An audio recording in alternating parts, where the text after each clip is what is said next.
Yo, what's up? It's your local ambitious developer, aka Nathius. In this devlog, I'm going to show you how I built a map for my game in under 2 hours. After finding a reference image for my hotel room, I was really hoping that it would kind of just spawn in my studio.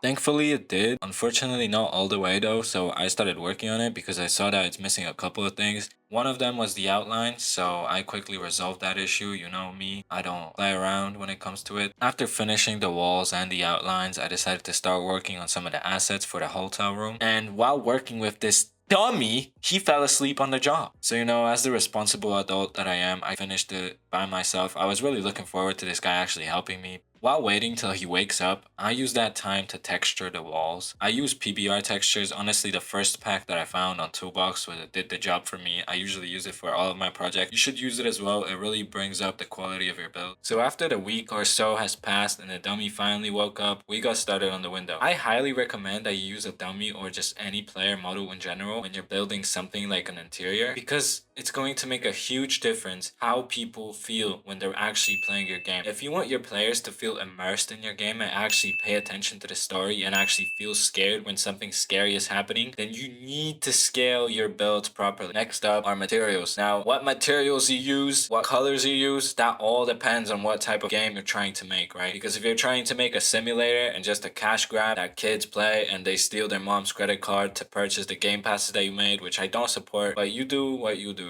If you need to get the bag, you get the bag. I respect that. Now, if you want to make sure that the only people that play your game aren't 5-year-old kids that can't think for themselves, then you need to use materials and darker colors. Because if you make everything so bright and no texture, then honestly, personally, I would not be able to play that game. I would not be able to focus because everything would just be so flashy. It would just throw me off. So if you want to make sure that the players that play your game are actually all their audiences and they can actually respect your project, you need to use materials and darker colors. They are going to make a significant difference. As you can see in this video, I am going for a darker aesthetic because that's what I'm most experienced in. That is what I enjoy doing the most. If you want to see more of the darker aesthetic that I can create and how I can play with Roblox Studio to achieve some stuff that is pretty cool in my opinion, and I think you might find it cool as well, you should go check out the link in the description, join the Discord server, go to the sneak peeks channel, and you're going to be able to see all the lore, all of the sneak peeks that I've posted on Consequence. Getting back on track, using the toolbox is going to save you a lot of time and performance if you know how to use it well. You always have to check your models with wireframe rendering and also the draw cell count to make sure that your game doesn't have unoptimized trash models that just take up performance and memory. Another very important thing, which I never recommend using, scripts from the toolbox. Most of the time, they have some outdated features, signals, whatever. They are not worth using. And in the worst case, they could just be a backdoor that is going to be used to ruin your game, steal the content, or whatever it is. Never use scripts from the toolbox unless it's from a trusted source like me. The modular hunger system is still on my channel. Go check it out. Go check it out. It's really useful. I've been getting a lot of attention on TikTok on it recently. Now, back to the building. Low-key, I've been struggling with these doors. I made 3 different variants of the door,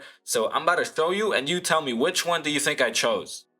And ladies and gentlemen, please make your choice. If you chose number 2, then you would be... Wait. Oh my god, wait. Did I do the thing again? Oh my god, yeah, I remade the door 7 different times.